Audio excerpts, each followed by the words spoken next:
解説。1993年公開映画ベスト10。懐かしの名作を振り返る。こんにちは、みんな。今日は1993年に公開された日本映画をランキング形式でお届けするよ。あの年には、映画史に残る名作が続々と登場して、まさに映画の黄金時代だったんだって。そうだぜ。1993年は、今でも語り継がれるような大作や話題作が多く公開された年なんだ。アクション映画にドラマ、SF に冒険もの、ジャンルを問わず様々な映画が観客を魅了したんだよ。それに、どの作品も個性的で魅力的だったよね。特に注目するべきは、その映画の映像技術やストーリーテリングが今の映画にも影響を与え続けている点だと思うな。まさにその通り、どの映画も、それぞれの時代の象徴となるような特徴を持っている。日本映画も多様化してきて、観客の心に深く残る作品が多かった年だったんだぜ。じゃあ、今回はその1993年に公開された名作映画をランキングで紹介していくよ。どんな作品がランクインしているのか、楽しみにしててね。第10位、フォーリング、ダウン。第10位は、1993年公開のフォーリングダウンだよね。この映画は、まさに社会の不満と孤独を描いた作品だって聞いたけど、どんな内容なの？その通りだぜ。レイム、フォーリングダウンは、社会的なフラストレーションを抱えた中年男性が、次第に暴走していく姿を描いたサスペンスドラマなんだ。結論として、この映画は一歩間違えば誰でも暴走するというテーマを深く掘り下げているんだよ。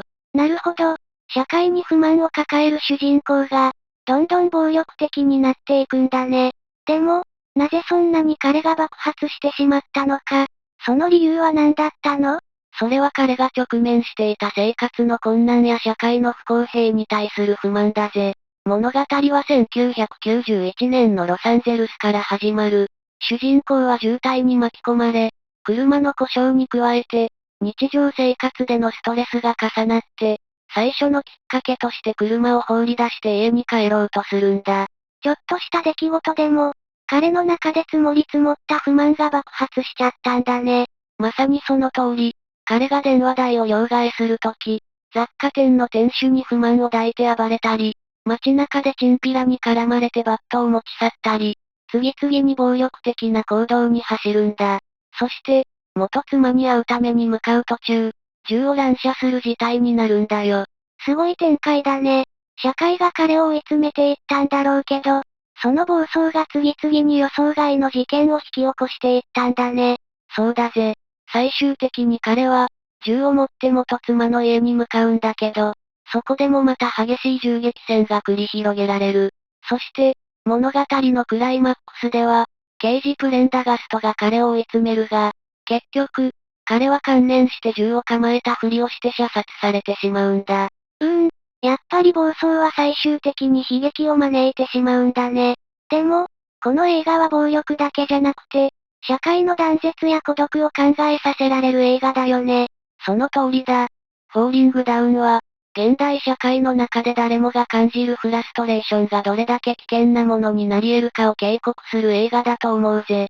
第9位、ワンス、ハポン、タイム、イン、チャイナ、天地大乱。第9位は、1993年公開の Once Upon a Time in China 天地大乱だね。これ、香港映画の名作で、ジェットリーが主演した武教アクション映画だよね。その通り、Once Upon a Time in China 天地大乱は、結論として言うと、中国の近代化と伝統的武術がぶつかり合う時代背景の中で、正義と理想を追い求めるフォン・フェイフォンの姿を描いた作品なんだよ。なるほど。フォン・フェイフォンは、やっぱり伝説的な武術家として描かれているんだね。でも、この映画ではどんな時代背景が描かれているの？映画の舞台は、19世紀の広州、欧米諸国が中国に進出し、新興教団、白蓮教が過激な排外活動を行っていた時代なんだ。ここに、革命派の孫文や広州警察が関わり、フォン・フェイフォンが知らず知らずのうちにその争いに巻き込まれていくんだよ。白蓮教って、どういう存在なの？白蓮教は、当時中国で急速に勢力を伸ばしていた新興宗教だよ。彼らは、鎮護国家を掲げ、過激な排外運動を繰り広げていたんだ。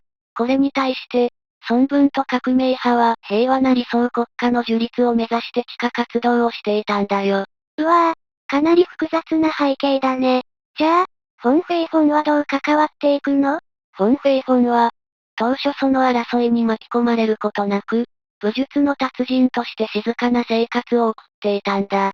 でも、次第に革命派や警察との対立に巻き込まれていくんだよ。特に、白蓮教の教祖君大師との戦いが激しく描かれるんだ。戦いが激しそうだね。それに、ジェットリーとドニーエンの共演も見どころの一つだよね。その通り、ジェットリーとドニーエンは、まさにカンフーアクションの王者だぜ。この映画では、二人の超絶技巧が光るシーンがたくさんあるんだ。特に、ドニーエンが考案したフコンという武器を使った戦闘シーンが話題を呼んだんだよ。すごい。フコンって、どんな武器？フコンは、長い布を使った武器で、木棍や皮鞭、爆縄の特性を兼ね備えているんだ。ドニーエンが自ら考案して、映画の中でその魅力を存分に発揮しているんだよ。すごく迫力がありそうだね。それに、ジェットリーとドニーエンの戦いが見どころ満載だし、時代背景も深いテーマを持ってるんだね。第8位、月はどっちに出ている？第8位は、1993年公開の月はどっちに出ているだね。この映画、在日コリアンとフィリピーナの恋を描いているんだよね。すごく人間ドラマが深そうだけど、どんなストーリーなの？そうだぜ、レイム。月はどっちに出ているわ。結論として言うと、在日コリアンのタクシー運転手とフィリピーナの恋を中心に、東京に暮らす様々な人々の葛藤と日常をシリアスかつコミカルに描いた作品なんだよ。なるほど。日常の中での葛藤と恋愛を描いているんだね。具体的にはどんな人物が登場するの？主人公は、在日コリアンのタクシー運転手京忠夫、岸谷五郎。彼が勤める金田タクシーの従業員たちは、元自衛隊員やヤンキー、出稼ぎイラン人など、いろんな問題を抱えている面々だぜ。忠夫自身も周囲の政治的な話題には無関心で、女の子を口説くことに忙しいんだ。そうなんだ。でも、忠夫が出会ったコニー、ルビー・モレノとの関係はどうなっていくの？コニーは、忠夫の母親が経営するフィリピンパブで働くフィリピーナ。最初、忠夫はあの手この手で口説くけど、コニーはなかなか簡単にはいかないんだ。最終的に、忠夫は強引にコニーと一緒に住むことになるんだよ。ちょっと強引だけど、そんな二人の周りでも色々な問題が起きるんだね。その通り、物語の中では、忠夫の同僚や会社の経営が軌道に乗らず、困難な状況に陥るんだ。例えば、忠夫の同級生で二代目社長を務めるセール、小木重光は、ゴルフ場投資で騙されるし、洗車係のハッサンは無断で車を動かして逮捕される。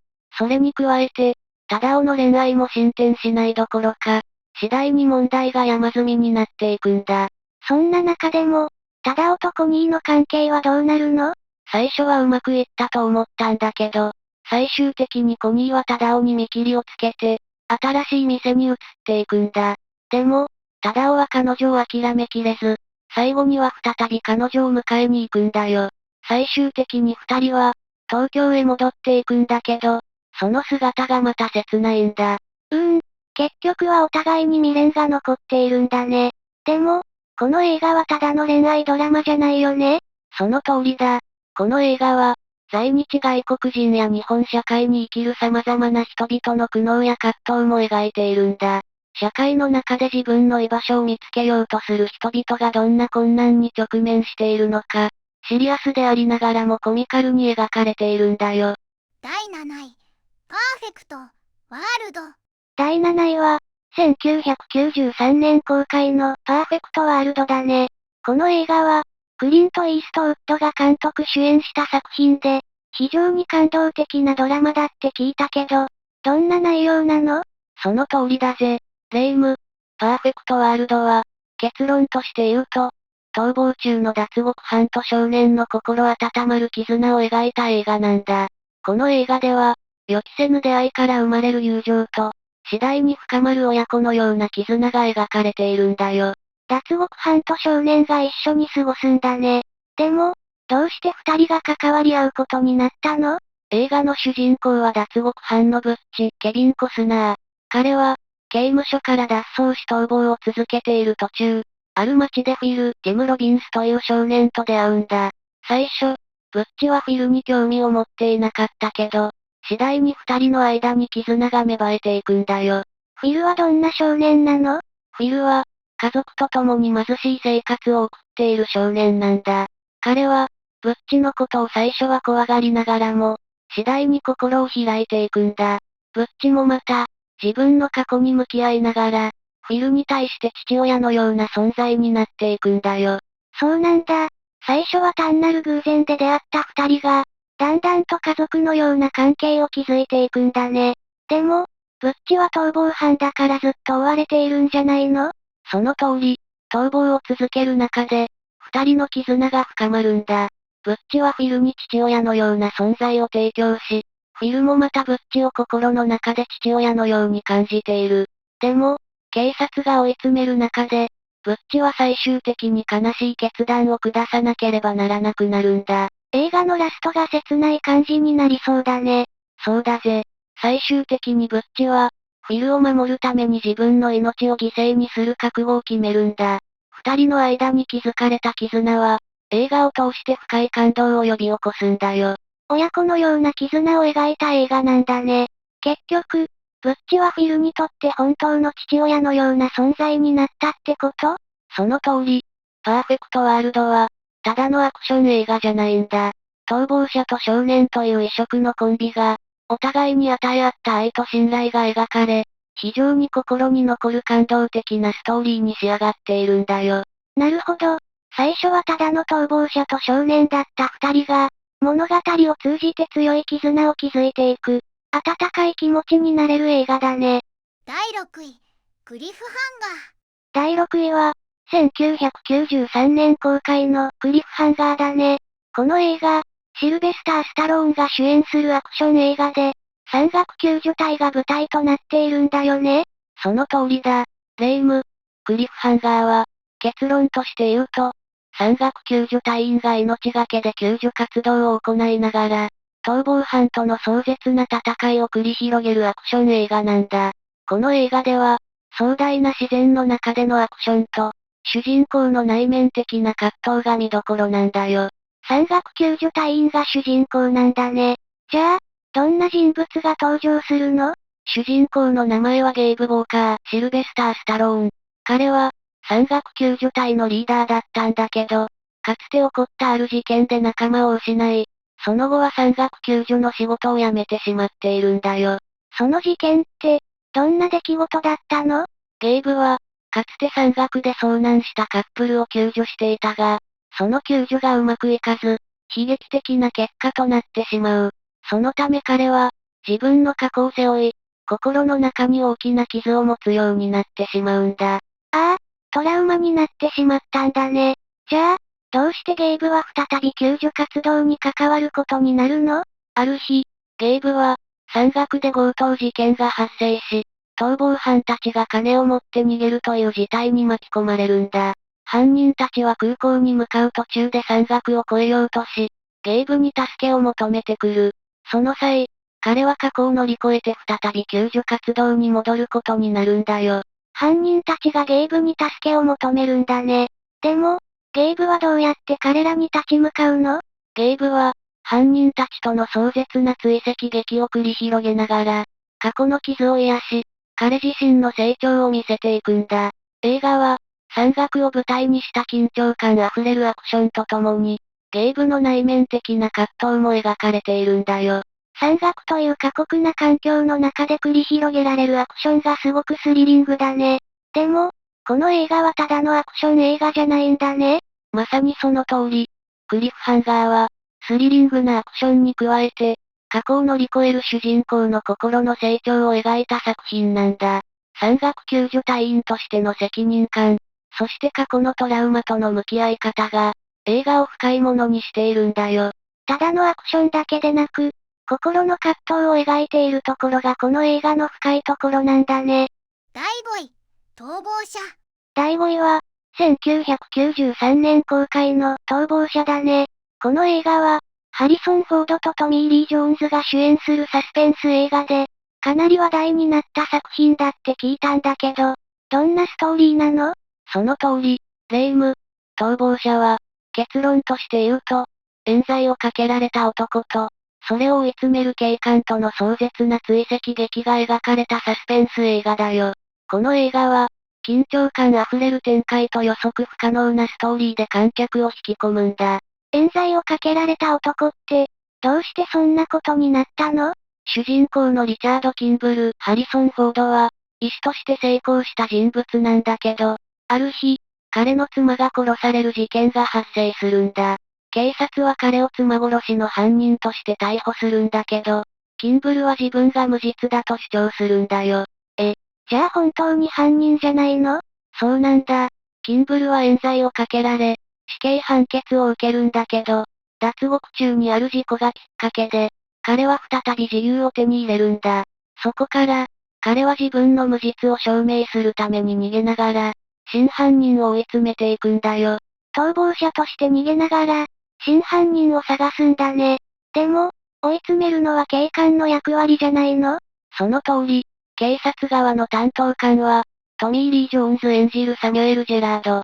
彼はキンブルを必死で追い詰めるんだけど、次第にキンブルの無実を疑い始めるんだ。彼の追跡劇と、キンブルがどんどん真実に近づいていく様子が、映画をさらにスリリングにしているんだよ。なるほど。警官側も単なる追跡者ではなく、物語が進むにつれて自分の信念に疑問を抱くんだね。その通り、逃亡者は、単なる逃亡劇ではなく、人間ドラマがしっかり描かれているんだ。警官側の葛藤や、キンブルがどんどん真実に近づいていく様子が、非常に緊張感を持たせているんだよ。逃亡しながらも真実を追い求めるキンブルと、その真実に気づいていく警官の関係が、映画を深くしているんだね。その通り、映画の終盤で、キンブルがどのように無実を証明し、真犯人を突き止めるかが見どころなんだ。逃亡者は、サスペンスと人間ドラマが絶妙に絡み合った名作だよ。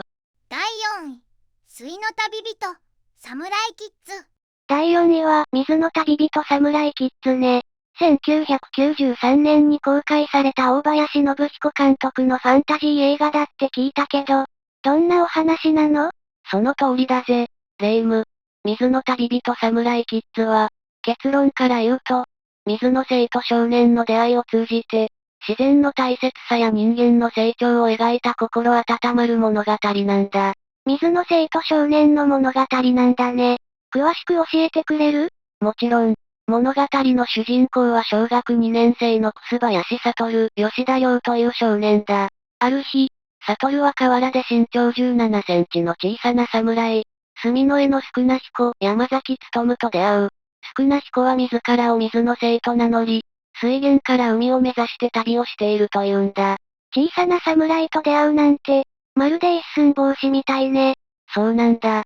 実際、宿儺彦は一寸法師のような姿をしていて、悟との交流を通じて、彼に勇気や自然への優しさ、そして武士の心を教えていくんだ。でも、水の生ってことは、水に関する問題とかも出てくるの？その通り、宿儺彦は水質汚染の影響で体調を崩してしまう。悟は彼を助けるために、清らかな水を求めて山へ向かうんだけど、その途中で遭難してしまうんだ。大変。それでどうなるの？悟の危機を知った宿儺彦は、瀕死の状態になりながらも彼を救おうとする。最終的に、悟は宿儺彦を助けるために水源に向かい、宿儺彦は新たに生まれ変わって海を目指して旅立つんだ。感動的なお話ね。キャストも豪華だって聞いたけど？ああ、そうだ。悟の母親役には吹雪純、父親役には岸辺一徳、そして学校の先生役には原田知世が出演している。特に原田知世は、大林監督の時をかける少女以来の出演で話題になったんだ。そうなんだ。映像面でも特徴があるの？そうだね。この映画は前編の 90% がハイビジョン合成で作られていて、当時の最先端技術が使われているんだ。美しい映像とともに、自然環境や家族の絆といったテーマが描かれている。なるほど。環境問題や家族の絆を考えさせられる作品なんだね。第3位、ラスト・オブ・モヒカン。第3位は、ラスト・オブ・モヒカンね。1993年に公開されたマイケル・マン監督の作品だけど、どんな映画なの？その通りだぜ、レイム。ラスト・オブ・モヒカンは、結論から言うと、18世紀半ばのアメリカを舞台に、戦争と愛、そして民族の誇りを描いた壮大な歴史ドラマなんだ。戦争と愛、そして民族の誇り。具体的にはどんな物語なの？物語の舞台は1757年、フレンチ・インディアン戦争の最中のアメリカ東部だ。イギリス軍のマンロー大佐の娘、コーラ・マデリーン・ストーとアリス・ジョディ・メイは、父に会うため最前線へ向かう途中、フランス側と同盟を組むヒューロン族に襲撃される。そこを救ったのが、モヒカン族の酋長チンガチェック、ラッセル・ミーンズとその息子ウンカス、エリック・シュウェイグ、そして白人でありながらモヒカン族に育てられたホークアイ、ダニエル・デイ・ルイスなんだ。ホークアイは白人だけど、モヒカン族に育てられたのね。そうなんだ。彼は幼い頃に両親を失い、チンガチェックに育てられた。彼らはコーラたちを父の待つ砦まで護衛する中で、ホークアイとコーラは次第に惹かれ合っていく。しかし、戦争の混乱や部族間の対立、そして身分の違いなど、多くの障害が二人の前に立ちはだかるんだ。愛だけでなく、戦争や民族の問題も絡んでくるのね。その通り。さらに、コーラに思いを寄せるヘイワード少佐、スティーブン・ウォディントンの嫉妬や、ヒューロン族のマグア・ウェス・ステューディの復讐心など、複雑な人間関係が物語を深めている。特に、マグアは過去に家族をイギリス軍に殺された恨みから、マンロー大佐とその家族に復讐を誓っているんだ。それぞれのキャラクターに深い背景があるのね。ああ、そうだ。映画は壮大な自然の中で繰り広げられる戦闘シーンや、美しい音楽も魅力的だ。特に、ホークアイとコーラの愛の物語は、戦争の悲劇の中で一層際立っている。ラスト・オブ・モヒカンは、歴史的背景と人間ドラマが見事に融合した名作だから、ぜひ一度見てみてほしい。第2位、許されざる者。第2位は、許されざる者ね。1992年に公開されたクリント・イーストウッド監督主演の西部劇だけど、どんな映画なの？その通りだぜ、レイム。許されざる者は、結論から言うと、かつての無法者が再び銃を手にすることで、人間の本質や暴力の意味を問いかける深い作品なんだ。人間の本質や暴力の意味、具体的にはどんな物語なの？物語の舞台は1880年、ワイオミング州の小さな町ビッグウィスキーだ。かつて冷酷な殺人者として名を馳せたウィリアム・マニー・クリント・イーストウッドは、今では妻を亡くし、二人の子供と共に農場で静かに暮らしていた。ある日、若いガンマンのスコフィールド・キッド、ジェームズ・ウールベットが訪れ、賞金稼ぎの話を持ちかける。町で娼婦が暴行され、その報復として賞金がかけられたんだ。マニーはその話を受けるの？最初は断るんだが、生活の困窮もあって最終的に引き受けることにする。そして、かつての相棒ネット・ローガン、モーガン・フリーマンと共に町へ向かう。しかし、町の保安官リトル・ビル・ダゲット、ジーン・ハックマンは、暴力的な手段で賞金稼ぎたちを排除しようとしていた。保安官が敵対するのね。そうなんだ。リトルビルは町の秩序を守るためと言いながらも、過剰な暴力で支配している。マニーたちは彼と対立し、次第に事態は深刻化していく。登場人物たちの葛藤が描かれているのね。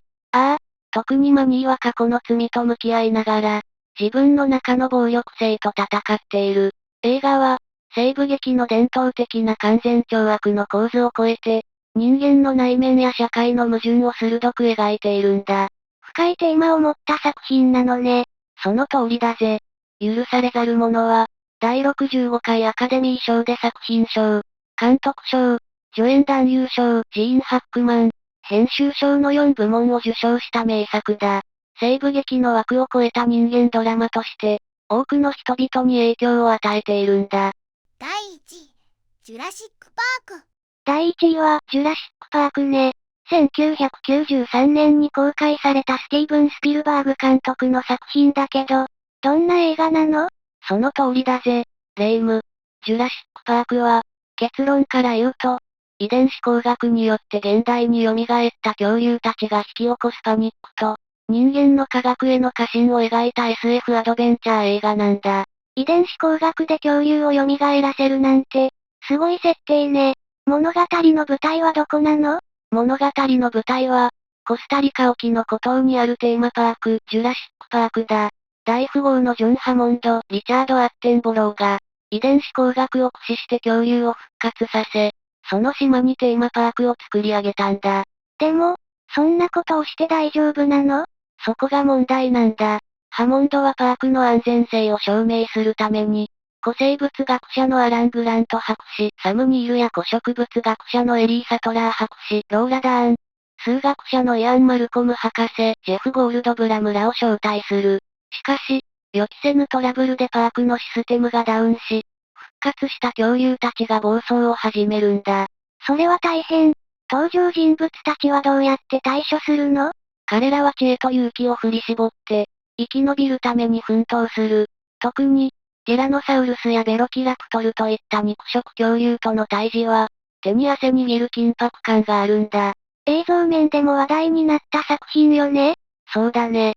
ジュラシックパークは、当時最先端の CG 技術とアニマトロニクスを融合させ、リアルな恐竜をスクリーンに登場させたんだ。この革新的な映像表現は、映画史に残る大きな功績となっている。科学の力で恐竜を蘇らせるという夢のある話だけど、同時にその危険性も描いているのね。その通り、人間の科学への過信や、自然の摂理に対する継承といったテーマが、この映画の根底にあるんだ。ジュラシックパークは、エンターテインメント性と深いメッセージ性を兼ね備えた名作だから、ぜひ見てみてほしいな。総評、まとめ。今回のランキングもすごかったね。1993年って、こんなに名作が揃ってたんだね。ああ、1993年は映画界にとって重要な年だったんだぜ。ジュラシックパークみたいな CG 技術の革命を起こした作品や、許されざる者のような重厚なドラマ、西部劇の新たな視点を描いた作品が公開された年でもあるんだ。しかも、アクション、ファンタジー、歴史ドラマ、社会派映画まで、ジャンルが幅広いよね。水の旅人サムライキッズみたいな日本独自のファンタジーもあったし、洋画も話題作ばかり。そうなんだ。逃亡者のような緊迫感あふれるサスペンスや、ラストオブモヒカンのような歴史大作まで、それぞれに個性的で、今でも語り継がれる作品ばかりなんだぜ。今見ても色褪せない作品ばかりだから、ぜひもう一度見直したくなったよ。名作ってのは、時代が経っても楽しめるものだからな。みんなもぜひ1993年の映画をチェックしてみてくれよな。最後までご視聴いただきありがとうございました。これからも役立つ情報をお届けいたしますので、チャンネル登録と高評価をよろしくお願いします。コメント欄でご意見や質問もお待ちしています。それではまた次回お会いしましょう。バイバイ。今日も一日良い日で、またね。